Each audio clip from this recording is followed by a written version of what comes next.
اعوذ باللہ من الشیطان الرجیم بسم اللہ الرحمن الرحیم رجال لا تلہیہم تجارت ولا بیع عن ذکر اللہ صدق اللہ مولانا العظیم۔ بارگاہ رسالت معاذ صلی اللہ علیہ وسلم میں درود پاک کا ہدیہ پیش کریں۔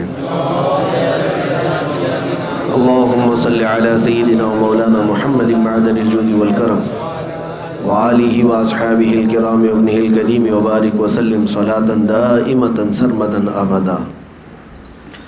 عزیزان گرامی وقار، آج کی ہماری یہ تقریب تاج الشریعہ بدر الطریقہ وارث علوم اعلیٰ حضرت فخر ازہر مرشد برحق حضرت علامہ اختر رضا خان ازہری ادام اللہ اقبارہ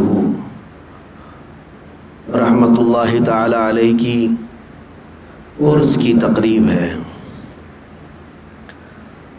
یقیناً دنیا میں اللہ تبارک و تعالیٰ کچھ بندوں کو بھیجتا ہے جو اپنی مختصر سی عمر میں لوگوں کے سوچ و فکر اور ان کے طور طریقے کو بدل کر اللہ والا بنا دیتے ہیں۔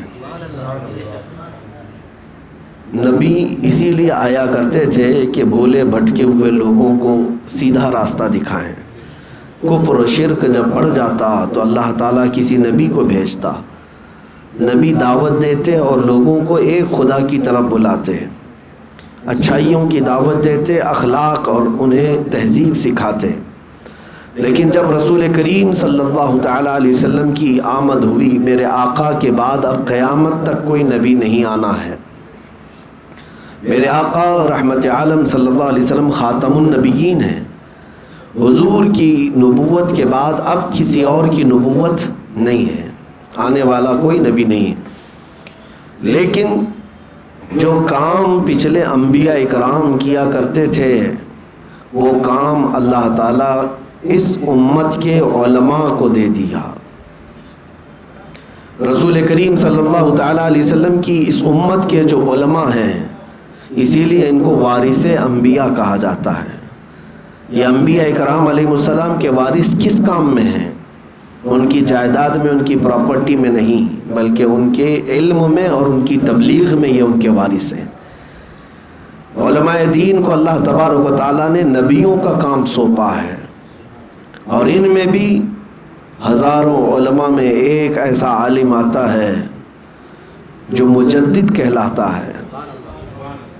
مجدد کا مطلب یہ ہوتا ہے کہ ہر 100 سال میں ایک ایسا عالم دین اللہ تعالیٰ پیدا فرماتا ہے جو امت پر اور دین پر آئے ہوئے گرد و غبار کو چھانٹ دیتا ہے اور دین کا صاف چہرہ امت کے سامنے پیش کرتا ہے۔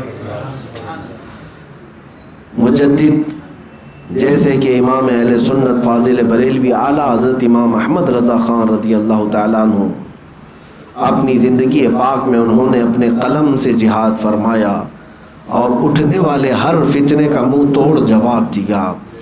نبی اکرم صلی اللہ تعالیٰ علیہ وسلم کی شریعت طاہرہ کی حفاظت کی، اور جو گستاخیاں تھیں ان کا قلع قمع کیا، اور ایک اچھا اور سچا اور ایک صاف ستھرا چہرہ دین متین کا وہ امت کے سامنے پیش کیا۔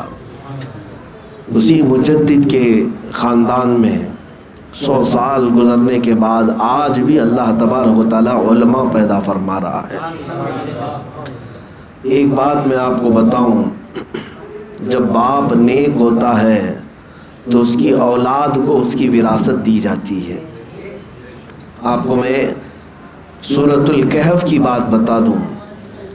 سیدنا خضر علیہ السلام اور حضرت موسیٰ علیہ الصلوۃ والتسلیم کے درمیان جو واقعہ پیش آیا تھا، آپ کو پتہ ہوگا، تفصیل سے نہیں بلکہ میں مختصراً یوں عرض کرتا ہوں کہ حضرت موسیٰ علیہ السلام اور حضرت خضر چلے تھے، ایک کشتی میں بیٹھے، کشتی کو حضرت خضر علیہ السلام نے جگہ جگہ سے پھاڑ دیا تھا، واقعہ آپ نے سنا ہوگا۔ اور حضرت موسیٰ سے انہوں نے کہا تھا کہ میں کوئی بھی کام کروں تو تم پوچھنا نہیں۔ موسیٰ علیہ السلام نے پوچھا کہ ایسا کیوں کر رہے ہو، یہ کشتی والا مفت میں ہمیں بٹھایا ہے۔ حضرت خضر نے بتایا نہیں، پھر آگے جا کر کے کہا اس کے بعد کوئی سوال مت کرنا۔ ایک بچے کو انہوں نے حضرت خضر علیہ السلام نے ختم کیا، اس پر بھی حضرت موسیٰ علیہ السلام نے سوال کیا تھا۔ تو حضرت خضر نے کہا اس کے بعد آخری ایک موقع ہے، اگر میرے کسی کام پر آپ نے سوال کیا تو آپ کا راستہ الگ، میرا راستہ الگ۔ ایک ایسے گاؤں میں گئے حضرت خضر اور حضرت موسیٰ کہ گاؤں والوں سے کہا کہ ہم کو آج مہمان بنا لو، آج رات تمہارے ہاں ہم قیام کرتے اور کھانے پانی کا انتظام کرو۔ گاؤں والوں نے انکار کر دیا، ہم آپ کو مہمان نہیں بناتے۔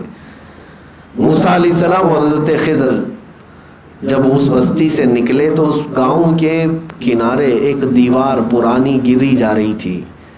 حضرت خضر نے اس کو مرمت کر کے ٹھیک ٹھاک کر دیا۔ حضرت موسیٰ علیہ السلام نے اس پر بھی سوال کیا، ان گاؤں والوں نے تو ہمیں کھانا بھی نہیں کھلایا، مہمان بھی نہیں بنایا، ان گاؤں والوں کی دیوار گر رہی ہے تو ہم کیوں صحیح کریں، آپ نے کیوں صحیح کیا؟ ہر ایک کی ایک ایک حکمت تھی جو حضرت خضر نے بتائی۔ وہ کشتی کو اس لیے میں نے پھاڑ کر عیبدار کیا کہ کنارے ساحل پر ایک ظالم بادشاہ ہے جو اچھی کشتیاں دیکھتا ہے تو غصب کر لیتا ہے۔ میں نے اس کی کشتی میں تھوڑا عیب لگا دیا تاکہ اس کی کشتی بادشاہ کے دست برد سے محفوظ رہے۔ اس بچے کا معاملہ یہ تھا کہ اس کے ماں باپ مومن صالح تھے، لیکن یہ ڈاکو بن کر کے ان کے کفر کا ذریعہ بنتا۔ تیسری جو وجہ بتائی اس کے لیے میں نے واقعہ آپ کے سامنے رکھا ہے۔ یہ دیوار کیوں میں نے بنائی؟ گاؤں والے تو ظالم ہیں، گاؤں والے تو ٹھیک نہیں ہیں، انہوں نے مہمان نہیں بنایا یا کھانا نہیں کھلایا، وہ برے ہیں۔ لیکن یہ جو دیوار ہے تو یتیموں کی ہے۔ وَأَمَّا الْجِدَارُ فَكَانَ لِغُلَامَيْنِ يَتِيمَيْنِ فِي الْمَدِينَةِ، دو یتیم بچوں کی دیوار ہے اور اس دیوار کے نیچے خزانہ چھپا ہے، ان بچوں کے باپ نے خزانہ رکھا تھا۔ یہ بچے جب جوان ہو جائیں گے تو اپنا خزانہ نکال لیں گے، لیکن اگر یہ دیوار گر جاتی، گاؤں والوں کو پتہ چلتا، خزانہ پورا ہڑپ لیتے، ان بچوں کا حق مارا جاتا۔ تو میں نے ان کی دیوار صحیح کر دی تاکہ ان کا حق سلامت رہے۔ اب اس میں ایک لفظ آیا ہے کہ وَأَمَّا الْجِدَارُ فَكَانَ لِغُلَامَيْنِ يَتِيمَيْنِ فِي الْمَدِينَةِ وَكَانَ تَحْتَهُ كَنْزٌ لَهُمَا وَكَانَ أَبُوهُمَا صَالِحًا۔ اللہ تعالیٰ نے قرآن میں فرمایا، حضرت خضر نے فرمایا ان دونوں بچوں کا باپ نیک آدمی تھا، ان بچوں کا باپ نیک آدمی تھا۔ اب تفسیر میں فرمایا گیا، تفسیر میں یہ فرمایا گیا ہے کہ یہ جو دو یتیم بچے ہیں ان کا باپ نہیں، بلکہ ان کی ساتویں پشت پر دادا نیک تھا۔ ساتویں پشت پر باپ کا باپ کا باپ کا باپ، اس طرح سے ساتویں پشت پر جا کر نیک آدمی تھا، اور اس کی نیکیوں کی برکت سے اللہ تعالیٰ 7 پشتوں کے بعد آنے والی اولاد کی بھی حفاظت فرما رہا۔ اب اندازہ کریں، ایک بندہ نیک ہوتا ہے تو اس کی وراثت اس کی اولاد کو بھی مل جاتی ہے۔ اب یہاں پر میں نے یہ بات اس لیے چھیڑی کہ وقت کے ایک عظیم مجدد کو ہندوستان نے اپنی آنکھوں سے دیکھا، وہ عاشق رسول فنا فی الرسول، مصطفیٰ کریم صلی اللہ تعالیٰ علیہ وسلم کے دربار میں اپنا سب کچھ فنا کرنے والا، وہ عاشق صادق امام اہل سنت فاضل بریلوی اعلیٰ حضرت امام احمد رضا خان کی ذات ہے۔ جب انہوں نے اپنی زندگی عشق رسول میں فنا کر دی، اور جگہ جگہ تم ان کے کلام پڑھو تو سمجھ میں آئے گا، اس اعلیٰ حضرت سے اگر کچھ سننے کو ملتا ہے تو یہی ملتا ہے، جان ہے عشق مصطفیٰ روز فزوں کرے خدا، جس کو ہو درد کا مزہ ناز دوا اٹھائے کیوں۔ حضور پاک صلی اللہ تعالیٰ علیہ وسلم کی محبت کے ہی قصیدے پوری زندگی میں، جہاں پر بھی دیکھو، خاک ہو کر عشق میں آرام سے سونا ملا، جان کی اکسیر ہے الفت رسول اللہ کی۔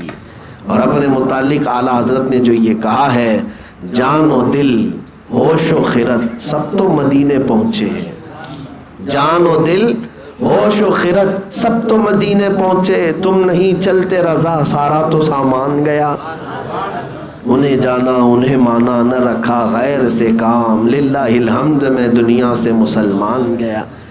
تو یہ اس اعلیٰ حضرت کے خاندان میں اللہ رب العزت کا یہ انعام تو دیکھیں، اللہ اکبر۔ رب تبارک و تعالیٰ نے اس عاشق رسول کے گھرانے کو ایسا ممتاز کیا کہ ایسے گھرانے ڈھونڈنے سے بھی جلدی ملتے نہیں ہیں کہ جن کے باپ بھی ولی کامل ہوں۔ اعلیٰ حضرت کے والد علامہ نقی علی خان رحمۃ اللہ تعالیٰ نے وقت کے عبقری عالم دین اعلیٰ حضرت جس کی تعریف کریں، وہ کہتے ہیں اعلیٰ حضرت میں میرے باپ ہونے کی وجہ سے نہیں کہتا، بلکہ موجودہ دور میں اگر کوئی سب سے بڑا کوئی عالم نظر آتا ہے تو علامہ نقی علی خان ہے۔ فتویٰ نویسی اعلیٰ حضرت نے اپنے باپ سے سیکھی، اپنے والد سے سیکھی، دادا بھی عالم، بھائی بھی عالم، اور یہ سب جب علم کا گھرانہ بنا تو اللہ نے اعلیٰ حضرت کو 2 بیٹے عطا کیے انعام میں، عشق رسول کی برکت ہے۔ اور 2 بیٹے پیدا ہوئے، بڑوں کے بیٹے کیسے ہوتے ہیں یہ ضروری نہیں ہے، ناز و نعم میں پلے ہوئے بچے ہوتے ہیں، لیکن اعلیٰ حضرت کے 2 بیٹوں کی اگر تاریخ اٹھا کر کے دیکھو تو تمہیں جواب نہیں ملے گا دونوں کا۔ ایک بڑے بیٹے علامہ حامد رضا خان حجت الاسلام بنے، اور دوسرے چھوٹے بیٹے مفتی اعظم ہند مصطفیٰ رضا خان۔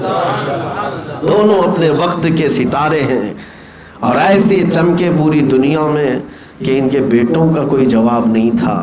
اعلیٰ حضرت رضی اللہ تعالیٰ عنہ کو اللہ تعالیٰ نے کتنے انعامات سے نوازا، یہ عشق رسول کی برکت تھی، عشق رسول کی برکت تھی۔ اپنا سب کچھ رسول پاک کی بارگاہ میں لٹا دیا، مولا کریم نے ان کو گھر بار ساری چیزیں عشق کی بدولت ایسی عطا کی کہ آپ حجت الاسلام کے علم کو اگر دیکھیں گے، اللہ اکبر، ان کے علم کا مقابلہ کرنے والا اس زمانے میں کوئی نہیں تھا۔ ایک بار ایک مناظرے میں حجت الاسلام کو جانا ہوا تو ایک بدعقیدہ کے ساتھ ان کا مناظرہ تھا، اور اس بدعقیدے کو اس بات پر غرور تھا کہ اس کو عربی بہت آتی ہے، ہندوستانی لوگوں کو عربی آتی نہیں زیادہ۔ اس نے کہا کہ عربی میں مناظرہ کریں گے، اعلیٰ حضرت کے بیٹے سے کہا عربی میں مناظرہ کریں گے، تو امام حضرت حجت الاسلام نے شرط قبول کر لی، کہا عربی میں آپ کی طرف سے ایک شرط، میری شرط یہ ہے کہ عربی میں ہوگا اور نظم میں ہوگا، نظم میں، ایسے نہیں بولنے میں، بلکہ جو بھی کہیں گے اشعار میں کہیں گے، اور وہ بھی اشعار پر قید یہ لگائی بغیر نقطے والے حروف کے اشعار میں ہوگا۔ جو نظم ہم پیش کریں گے، جو اشعار ہم پیش کریں گے، اس میں ایک حرف بھی نقطے والا نہیں آئے گا۔ اللہ اکبر، میں سن کر کے حیرت میں ہوں۔ ایک جملہ آپ بنا کر کے دکھاؤ بغیر نقطے والا، یہ بھی ایک فن ہے کچھ علماء جنہوں نے حضور کی پوری سیرت لکھی ہے بغیر نقطے کے، ہاں، لیکن یہ ایک فن ہے۔ نعت میں یا اشعار میں اس طرح کے آنا، اب جیسے الف سے لے کر یا تک جو حروف ہیں 29 حروف، اس میں کچھ حروف نقطے والے ہیں اور کچھ حروف بغیر نقطے والے۔ جیسے آپ دیکھیں گے ہا پر نقطہ ہے، دال پر نقطہ ہے، را پر نقطہ ہے، سین پر ہے، صاد پر ہے، طا پر ہے، عین پر ہے، لام میم پر ہے، ہا پر ہے، نہیں ہے۔ یہ سب حروف جو میں نے گنایا، کاف پر نہیں ہے، یہ حروف ان پر نقطہ نہیں ہے۔ اب جو بھی جملہ بنانا ہے انہی حروف میں بنانا ہوگا، انہی حروف میں بنانا ہوگا۔ اب اگر حضور کے لیے کہنا ہو، حضور کا نام محمد بغیر نقطے والا ہے، اللہ کا نام بغیر نقطے والا ہے، یہ تو استعمال میں آ جائیں گے، لیکن اگر دوسرے الفاظ میں آپ کو استعمال کرنا ہے تو بڑا مشکل ہو جاتا ہے معاملہ۔ میرے عزیزو، حجت الاسلام وہ تھے کہ جن کو اس بات پر بھی قدرت تھی، اللہ تعالیٰ نے یہ مہارت عطا کی تھی۔ اور دوسرے مفتی اعظم کا کیا کہنا، سرکار مفتی اعظم کے تقوی کا کوئی ثانی دکھتا نہیں۔ حضور تاج الشریعہ نے فرمایا ہے متقی بن کر دکھائے اس زمانے میں کوئی، ایک میرے مفتی اعظم کا تقوی چھوڑ کر، ان کا تقوی، ان کا علم، اللہ تبارک و تعالیٰ نے بے پناہ برکتیں عطا فرمائی تھی آپ کو۔ یہ دونوں شہزادوں کا حال ہے۔ اب توجہ چاہتا ہوں،